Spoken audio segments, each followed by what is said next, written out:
kenapa ketika digunakan oleh Gibran Rakabuming dianggap sebagai sesuatu yang kreatif.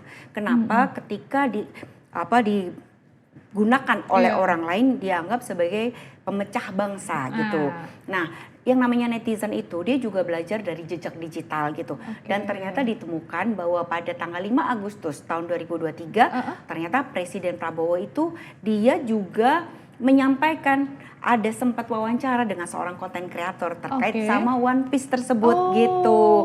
Nah, di situ Presiden Prabowo ditanya, Bapak tahu nggak soal One Piece ini gitu?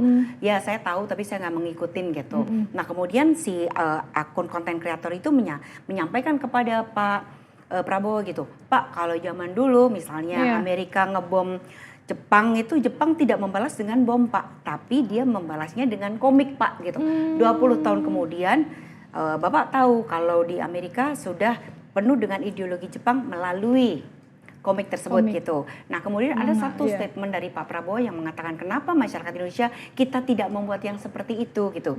Artinya bahwa ternyata ada jejak digital di situ. Ada Pak Prabowo yang dia bicara soal kreativitas dan juga ada Pak Gibran Rakabuming.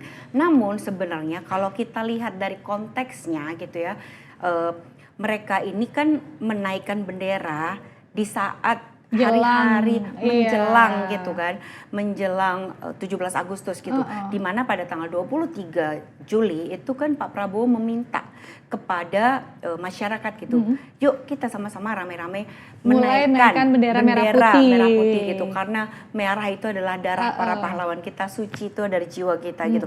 Jadi itu adalah salah satu hal yang diangkat oleh para pejabat negara gitu loh, bahwa kita harus bagaimanapun yang namanya bendera merah putih itu ada undang-undangnya dan kita harus menghargai di situ gitu.